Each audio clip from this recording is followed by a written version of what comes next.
Hi friends, welcome to Pearls Happy hub.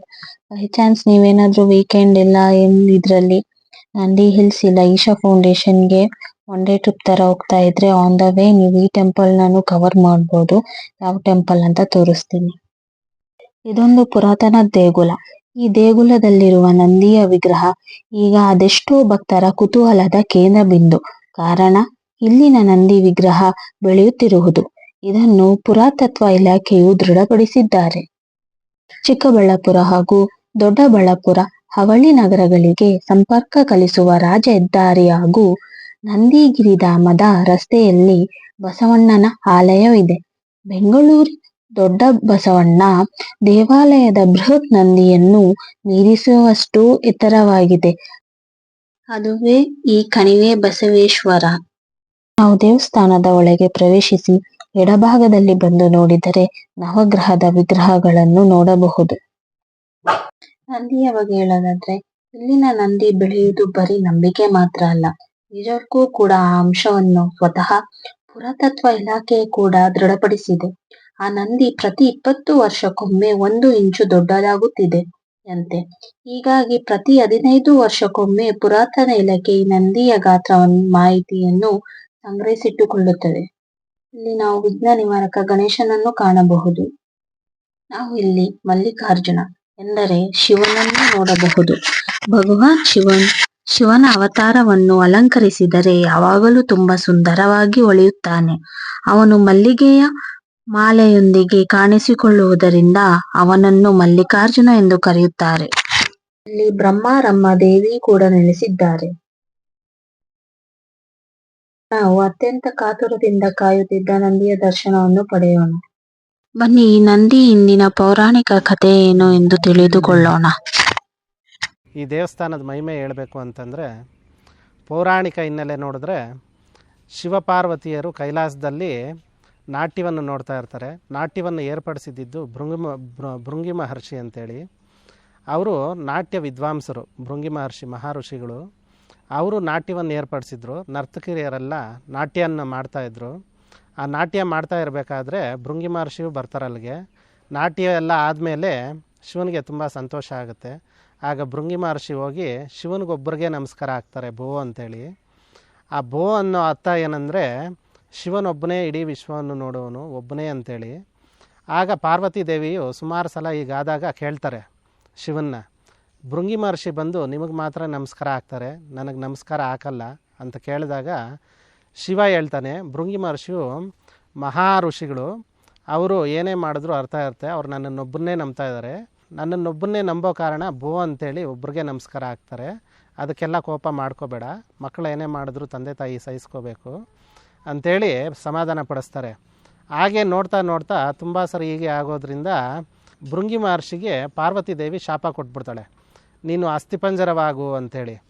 ಆಗ ಅಸ್ಥಿಪಂಜರ ಕೆಳಗೆ ಬೀಳ್ತಾ ಇರಬೇಕಾದ್ರೆ ಭೂಲೋಕಕ್ಕೆ ಮತ್ತೆ ಶಿವ ಆತನ ಕರುಣಾಮಯ ದೃಷ್ಟಿಯಿಂದ ಆ ತ್ರಿಶೂಲವನ್ನು ನೆಲಕ್ಕೆ ಬೀಳ್ದಾಗೆ ಕೊಡ್ತಾರೆ. ಆ ಅಸ್ಥಿಪಂಜರಕ್ಕೆ ತ್ರಿಶೂಲವನ್ನು ಊರ್ಗೋಲ್ ಥರ ಕೊಟ್ಟಿದ್ದರಿಂದ ಪಾರ್ವತಿ ದೇವಿಗೆ ಮತ್ತೆ ಕೋಪ ಬರುತ್ತೆ.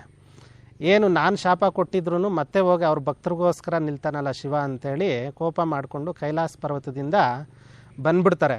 ಪಾರ್ವತಿ ದೇವಿ ನಂದಿ ಗಿರಿಧಾಮಕ್ಕೆ ಬಂದು ಕೂಷ್ಮಾಂಡಗಿರಿ ಅನ್ನೋ ಪ್ರದೇಶದಲ್ಲಿ ತಪಸ್ಸು ಕೂತ್ಕೋತಾರೆ. ಕೂಷ್ಮಾಂಡಗಿರಿ ಅಂತ ನಾವು ಪುರಾಣಗಳಲ್ಲಿ ಹೇಳೋದು. ಈಗಿನ ನಂದಿ ಬೆಟ್ಟ ಅನ್ನೋದೇ ಅದರ ಹೆಸರು. ಅಲ್ಲಿ ತಪಸ್ಸು ಕೂತಾಗ ಎಷ್ಟೇ ದಿನ ಆದರೂ ಪಾರ್ವತಿ ಮತ್ತೆ ಕೈಲಾಸಕ್ಕೆ ಬರೋದಿಲ್ಲ. ಅದನ್ನ ಅರ್ಥ ಶಿವ ಹೋಗಿ ನಿಮ್ಮ ತಾಯಿನ ಕರ್ಕೊಂಬಪ್ಪ ಅಂತೇಳಿ ನಂದೀಶ್ವರನ ಕಳಿಸ್ತಾರೆ. ನಂದೀಶ್ವರ ಶಿವನ ಒಂದು ಅಂಶ, ಶಿವನಷ್ಟೇ ಪ್ರಜ್ವಲಮಾನವಾಗಿರ್ತಾನೆ ಆತನ ಪ್ರಕಾಶ. ಆತ ಬರ್ತಾ ಇರಬೇಕಾದ್ರೆ ದೂರದಿಂದ ನೋಡಿ ಪಾರ್ವತಿ ದೇವಿ ಶಿವನೇ ಬರ್ತಾ ಇದ್ದಾನೆ ಅಂಥೇಳಿ ಒಂದು ಕ್ಷಣ ಮೈಮರಿತಾಳೆ. ಬರ್ತಾ ಇರೋದು ನಂದಿನೇ ಅಂಥೇಳಿ ತಿಳಿದು ಪಾರ್ವತಿ ದೇವಿ ಮತ್ತೆ ಎಚ್ಚರಗೊಳ್ತಾಳೆ. ಆಗ ಹತ್ರಕ್ಕೆ ನಂದಿ ಬಂದ ಮೇಲೆ ಹೇಳ್ತಾರೆ, ಶಿವನೇ ಬರ್ತಾ ಇದ್ದಾನೆ ಅಂಥೇಳಿ ನಾನು ಒಂದು ಕ್ಷಣ ಯಾಮಾರದೆ, ಆ ಪಾಪ ಪ್ರಜ್ಞೆ ನನ್ನನ್ನು ಕಾಡ್ತಾ ಇದೆ ಅಂಥೇಳಿ ಅಲ್ಲೇ ತಪಸ್ಸು ಕೂತಿರ್ಬೇಕಾದ್ರೆ ನಂದಿನೂ ಮತ್ತೆ ವಾಪಸ್ ಬರಲಿಲ್ಲ ಕೈಲಾಸಕ್ಕೆ ಅಂಥೇಳಿ ಶಿವನೇ ಬರ್ತಾನೆ.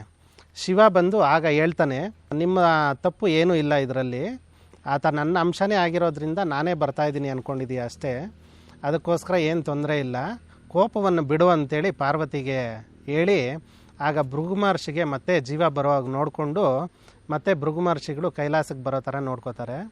ಆಗ ನಂದಿ ನನ್ನನ್ನು ತಾಯಿ ಈ ರೀತಿ ನೋಡಿದ್ಲಲ್ಲ ಅನ್ನೋ ಒಂದು ಪಾಪ ಪ್ರಜ್ಞೆಗೋಸ್ಕರ ನಾನು ಇಲ್ಲೇ ತಪಸ್ಸು ಕೂತ್ಕೋತೀನಿ ಅಂತೇಳಿ ಶಿವನಲ್ಲಿ ಅಪ್ಪಣೆಯನ್ನು ಪಡಿತಾನೆ.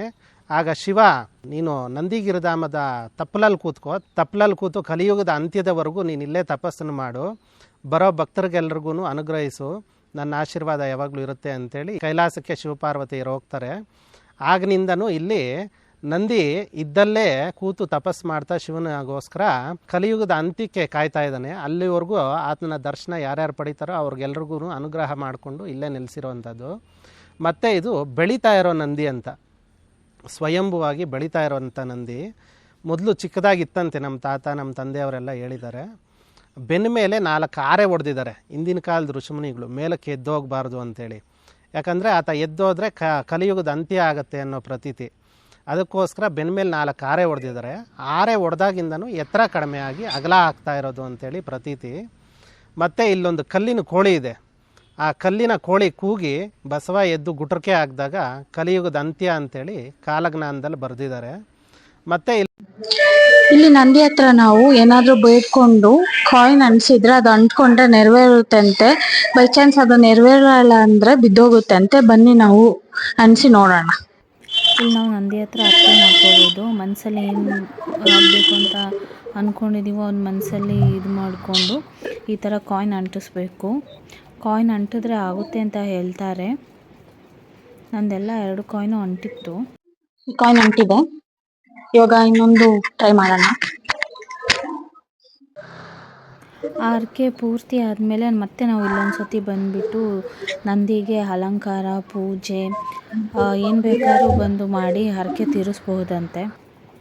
ದೇವ್ರ ದರ್ಶನ ಎಲ್ಲ ಮುಗಿಸ್ಕೊಂಡು ಇವಾಗ ನಾವು ದೇವ್ರದ್ದು ಕುಂಕುಮ ಎಲ್ಲ ಹಾಕ್ಕೊಂಡು ಹೊರಡಲು ಸಿದ್ಧರಾಗ್ತಾ ಇದ್ದೇವೆ.